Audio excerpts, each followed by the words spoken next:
Welcome to the first devlog of the new reworked Shield Shock devlog series. So we're just going to get right into it and just talk about all of the changes that got done in this little patch. So with every devlog moving forward, all of the changes that I talk about in this video will be live for the game right away. So if you guys click on Shield Shock and start playing today, then these updates should be live and in the game already. Okay, so first up is going to be just fixing up some projectiles. So I did some projectile fixing, some changes around with the hitbox and things like that to make it a little bit more accurate and to make sure that projectiles don't get stuck in walls. Sometimes I would run into some issues where you would be blocking or trying to shoot inside of a ceiling or right below a ceiling and your projectiles would actually disappear.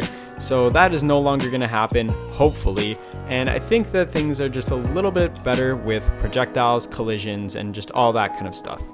Next up is going to be a dragon mini rework. So the dragon character actually got a few little changes to make him hopefully a little bit more fun to play, a little bit more enjoyable, especially for arcade mode. So I'm going to go over what the changes were and then I'll explain to you guys why I implemented these changes. Okay, so what were the changes that got done with the dragon? So he got a little bit of an attack speed buff, so you can shoot more frequently, but at the same time, he got some adjustments made with his damage. So if you don't know how the dragon works, basically the longer you charge a projectile, the more damage it's going to deal. So before the patch, the numbers were about 7 damage for a very small shot, 13 damage for the middle shot, and 20 damage for a charged up, fully loaded shot. Now the numbers are a little bit easier to work with, so we have 8 damage as a base, which will range up to 12 damage at the middle and 16 damage at the fully charged shot. And last but not least, I nerfed his special ability, the lava step, to just create a little bit less lava as it was a bit too powerful in certain scenarios in versus mode. So these changes should be pretty straightforward, but basically I decided to make the character a little bit more fun to play for arcade mode by buffing the amount of times that you can attack and making his damage a little bit better at the base while making the character less frustrating for versus mode, as since a fully charged shot would deal 20 damage, you could actually one-shot the rogue.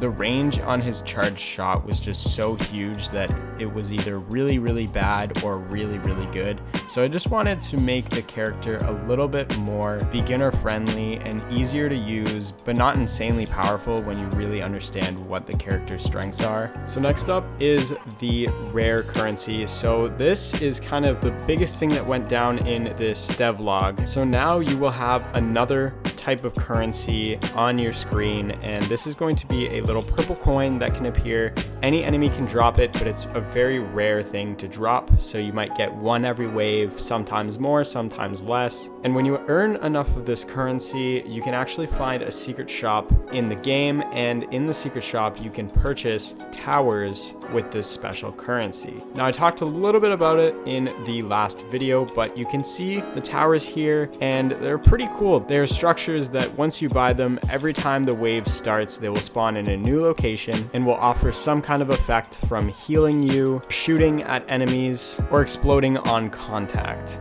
I had a lot of fun designing these towers, so I hope you enjoy playing with them. And I think that it was a really cool thing to add, as it just adds a little bit more variation between runs. I know it was a short one, but thank you guys so much for watching. I hope you like all of the updates, but hopefully I will see you guys again soon.